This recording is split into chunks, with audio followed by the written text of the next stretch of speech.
Hello everyone, welcome back to the channel cooks of Mitali. আবারও চলে এসেছি আজকে একটা নতুন রেসিপি নিয়ে। রেসিপিটি হলো দই পটল। তো চলুন এটির জন্য কি কি উপকরণ লাগছে সেগুলি দেখে নেওয়া যাক।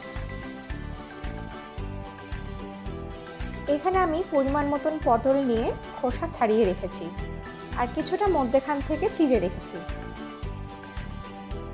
এখানে ফোড়নের জন্য নিয়েছি তেজপাতা, লবঙ্গ, দারচিনি আর এলাচ। এটি তৈরির জন্য মশলাগুলো লাগছে জিরে গুঁড়ো, কাশ্মীরি লঙ্কার গুঁড়ো, হলুদ, চিনি আর লবণ।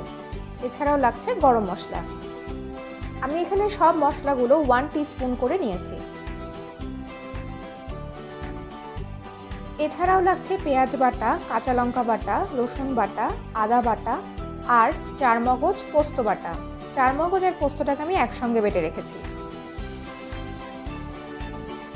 এটির মূল উপকরণ হলো টক দই, আর এই টক দইটাকে আমি খুব ভালোভাবে ফেটিয়ে রেখেছি।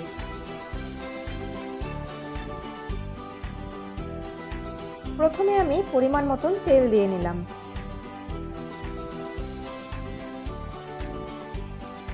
এরপর তেলটি ভালোভাবে গরম হয়ে গেলে পটলগুলোকে দিয়ে নেব আর হালকা করে ভেজে নেব।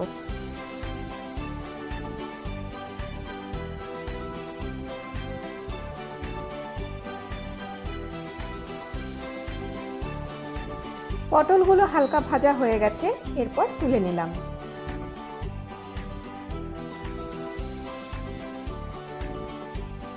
এরপর ওই ভাজা তেলের মধ্যে গরম মশলা ফোড়ন দিয়ে নিলাম।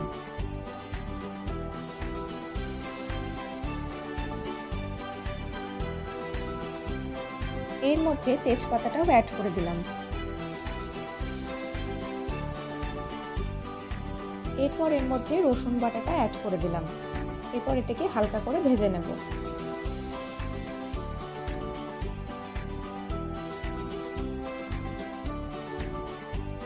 এরপর পেঁয়াজ বাটাটাও অ্যাড করে দিলাম। এবার এটিকেও হালকা করে ভেজে নেব। পেঁয়াজটা হালকা ভেজে নেওয়ার পর এর মধ্যে কাঁচা লঙ্কা পেস্টটা অ্যাড করে দিলাম। আদা বাটাও অ্যাড করে দিলাম। একটু নাড়াচাড়া করে নেওয়ার পর এর মধ্যে জিরে গুঁড়ো অ্যাড করে দিলাম।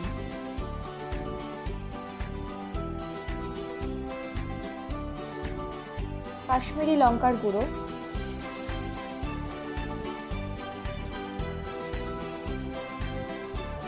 হলুদ গুঁড়ো। এরপর সব মশলাগুলোকে সামান্য পরিমাণে জল দিয়ে ভালো করে কষিয়ে নেব।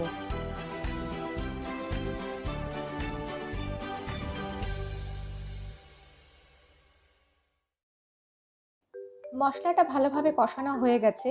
এরপর এর মধ্যে চারমগজ আর পোস্ত বাটাটা অ্যাড করে দিলাম।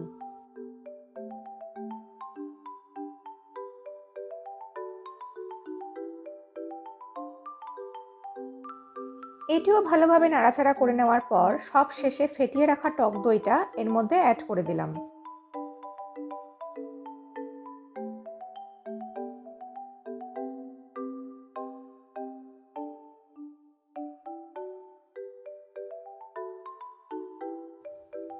টক দইটা দেওয়ার পরে এর মধ্যে সামান্য পরিমাণে চিনি অ্যাড করে দিলাম। এরপর ভালোভাবে নাড়াচাড়া করে নেব। টক দইটা দেওয়ার সময় ওভেনের ফ্লেমটা অবশ্যই সিমে রাখবেন।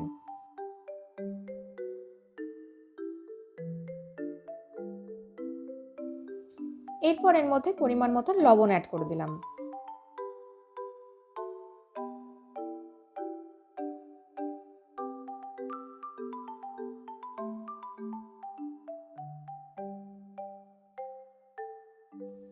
মশলাটা আমার খুব ভালোভাবে কষানো হয়ে গেছে।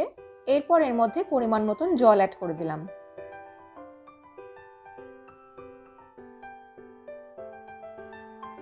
জলটা একটু ফুটে যাওয়ার পর এর মধ্যে ভেজে রাখা পটলগুলো অ্যাড করে দিলাম।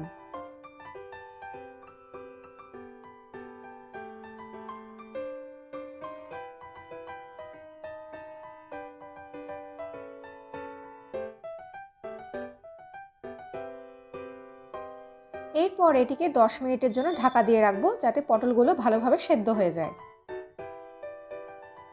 পটলটা ভালোভাবে সেদ্ধ হয়ে গেছে, এরপর সব শেষে গরম মশলা অ্যাড করে দিলাম। এরপর হালকা নাড়াচাড়া করে নামিয়ে নেব। রেডি টু সার্ভ দই পটল। রেসিপিটি কেমন লাগলো অবশ্যই কমেন্ট করে জানাবেন। ভালো লাগলে লাইক করবেন। আরও এরকম নিত্য নতুন রেসিপি পেতে অবশ্যই সাবস্ক্রাইব করবেন আর পাশে থাকা বেল আইকনটা প্রেস করতে ভুলবেন না। দেখা হচ্ছে অন্য কোনো রেসিপি নিয়ে। Thanks for watching.